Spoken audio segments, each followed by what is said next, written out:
తెలంగాణలో గ్రామ పంచాయతీ ఎన్నికల్లో పర్వం ప్రారంభమైంది. 3 దశల్లో స్థానిక సంస్థల ఎన్నికల పోలింగ్ జరగనుంది.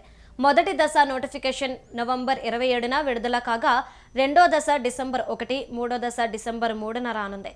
స్థానిక సంస్థల ఎన్నికలను ప్రధాన పార్టీలు సీరియస్గా తీసుకున్నాయి. ఇక ఇదే అంశంపై మరింత సమాచారం మా కరెస్పాండెంట్ పొనగంటి స్వామి అందిస్తారు.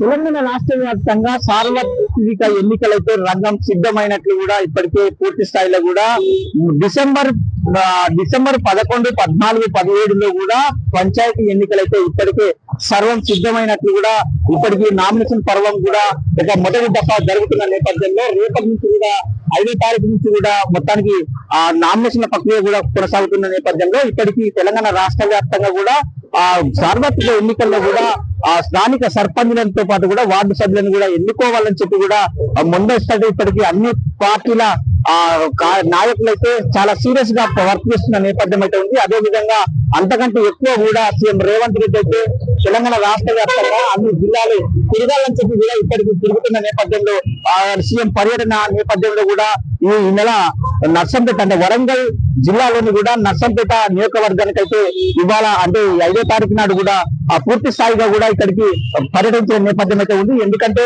ఇక్కడికి ఉమ్మడి వరంగల్ జిల్లా వ్యాప్తంగా కూడా కాంగ్రెస్ పార్టీ కార్యకర్తలకు ఒక సూచకంగా కావచ్చు, అదేవిధంగా పార్టీ పెద్దలతో కూడా క్లస్టర్ ఇన్ఛార్జ్లతో కూడా వాళ్ళను స్థానిక ఎమ్మెల్యేలతో కూడా చర్చించి పూర్తి స్థాయిలో కూడా ఆ సర్పంచ్లను గెలిపించుకోవాలని చెప్పి కూడా ఈ కాంగ్రెస్ పార్టీ అయితే ముందుకెళ్తున్న నేపథ్యం అవుతుంది. ఎందుకంటే ఈ తెలంగాణ రాష్ట్ర వ్యాప్తంగా కూడా అధికారంలోకి ఉన్న కాంగ్రెస్ పార్టీ అయితే పూర్తి స్థాయిలో సర్పంచ్ గెలిపించుకోవాలని చెప్పి కూడా సీఎం రేవంత్ రెడ్డి చాలా సీరియస్ గా కూడా తెలంగాణ రాష్ట్ర వ్యాప్తంగా పర్యటిస్తున్న నేపథ్యం మీద కనపడుతుంది. నేడు ఇక్కడ ఇవాళ ఆ వరంగల్ సిటీ తీర్థం సన్సింగ్ కూడా ఇవాళ నర్సంపేటకు వచ్చి కూడా సీఎం మొత్తానికి వెళ్ళిపోయాడు. ఆగే స్థలాన్ని మొత్తం స్థల స్వీకరణ కూడా చూసినట్లు స్థానిక ఎమ్మెల్యే ఎంపీ మాధవరెడ్డితో పాటు కూడా ఆ సిపి గారు కూడా చూసి మొత్తానికైతే స్థలం అంటే వెళ్ళిపోయాడు, ఎక్కడ ఆగాలి, ఇక్కడ ఎంతమంది బందోబస్తు ఉండాలని చెప్పి స్థానిక ఏసీబీ రవీందర్ రెడ్డితో కూడా చర్చించినట్లు కూడా తెలుస్తా ఉంది. ఇప్పుడు పూర్తి స్థాయిలో కూడా ఇప్పటికీ వరంగల్ నర్సంపేటలోని కూడా మెడికల్ కాలేజ్ వద్ద కూడా స్థలాన్ని అయితే పూర్తి స్థాయిలో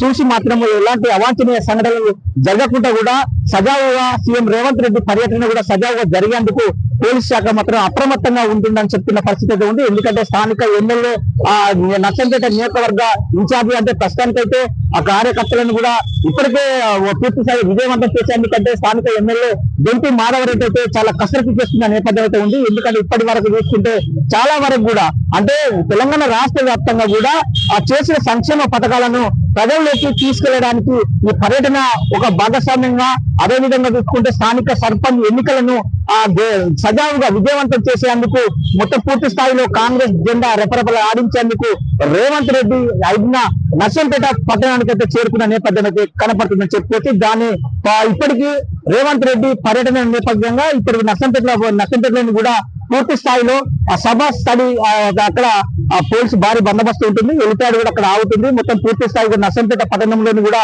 అన్ని వాడల వాటిని ముఖ్య కేంద్రాల వద్ద వైఎస్ఆర్ సెంటర్ కావచ్చు, ఇక్కడ ఆ వరంగల్ రోడ్డు మొత్తం ఈ పర్యటన అంటే సెంటర్లను కూడా సందర్శించిన నేపథ్యం అయితే ఉంటుందని చెప్పుకోవచ్చు. ఇది ఓవరాల్ గా కూడా ఏదైనా కూడా ఉమ్మడి వరంగల్ జిల్లాలోని కూడా 5న నర్సంపేట నియోజకవర్గ స్థాయిలో కూడా సీఎం రేవంత్ రెడ్డి పర్యటన ఉంటుందని చెప్పుకోవచ్చు.